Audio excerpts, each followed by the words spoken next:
During this presentation, we will be reviewing two marketing concepts, branding and direct response marketing. We will be reviewing each individually and also the similarities and differences between the two. If you were to ask a room full of marketing professionals which type of marketing gets the best results, you may start a war between the branding and direct response camps. The truth is, each type of marketing has its merits, but sometimes one type is a better tool to reach your goals than the other. Let's first start off with understanding what a brand is.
Now let's get a clear picture of what direct response is. Direct response marketing is a form of advertising which allows businesses to communicate directly to customers through a variety of media, including cell phone text messaging, email, websites, online adverts, database marketing, flyers, catalog distribution, promotional letters and targeted television, newspaper and magazine advertisements, as well as outdoor advertising. Direct marketing is a type of advertising campaign that seeks to elicit an action from a select group of consumers in response to communication for a marketer. Customer response should be measurable. For example, the marketer should be able to determine whether or not a customer offered a discount for online shopping takes advantage of the offer.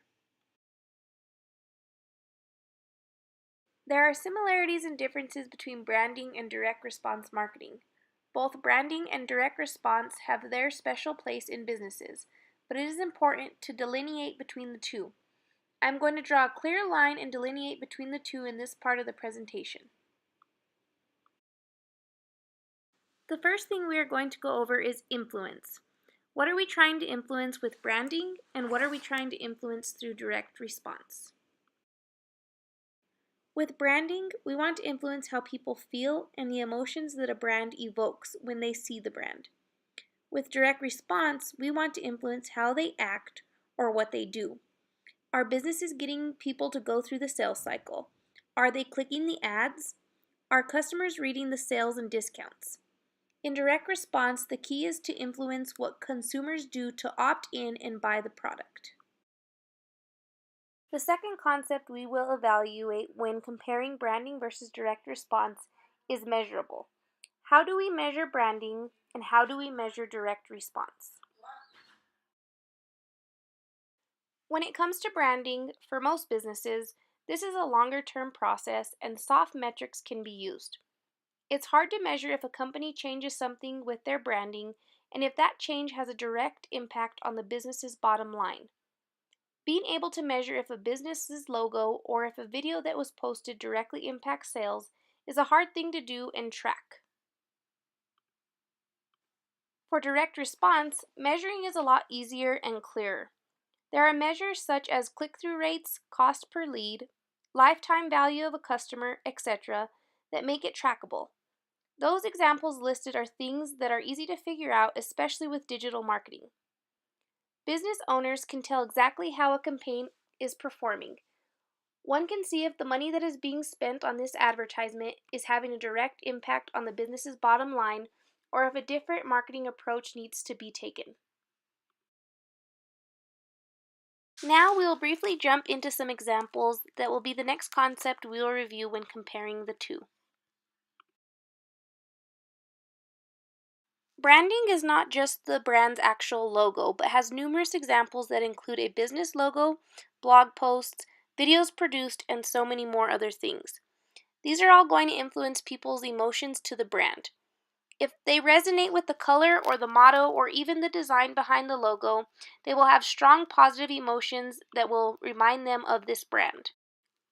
When there is an activity for someone to take or do once they view the logo or an aspect of a business's branding, then that falls into direct response, such as pay-per-click ads, opt-ins, sales pages, and more. These things have a very clear goal and a clear outcome from an action a consumer takes. If someone sees a pay-per-click ad that was designed for them, they then click the ad and they either opt in or see a sales page. Direct response has very clear activities that should be taking place. The next concept we will break down are examples that we as consumers see on TV. Branding and direct response can be seen on TV commercials. If you watch a Budweiser Super Bowl commercial, you see the Clydesdales and puppies where viewers get great feelings from seeing these animals.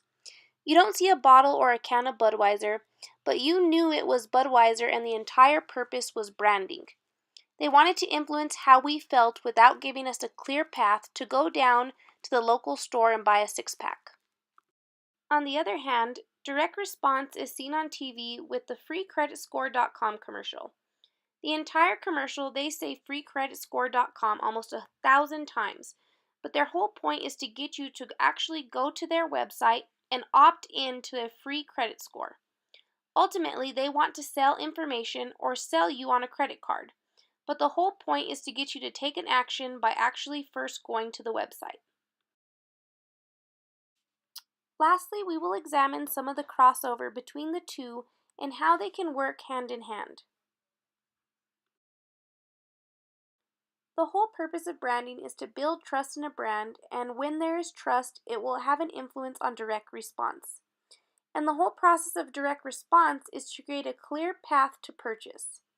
This all ties in together because if businesses do a good job branding their company, it will give consumers a clear path to purchase. So after talking about the differences and comparing, one question remains. Which one should businesses be focusing on more? Obviously, both are very important. However, most businesses like to focus more on direct response because there are clear metrics to be able to measure how good they are doing. With an ad campaign, businesses can know their click-through rate, what is the cost per lead, and so much more using the data. Direct response can be measured and adjusted in the short term if need be. Branding is more of a long-term focused area and takes longer to correct if headed in the wrong direction. But the two again work hand in hand. Once you know the measurable from direct response marketing, then you can feel more comfortable with posting blog posts, videos, etc.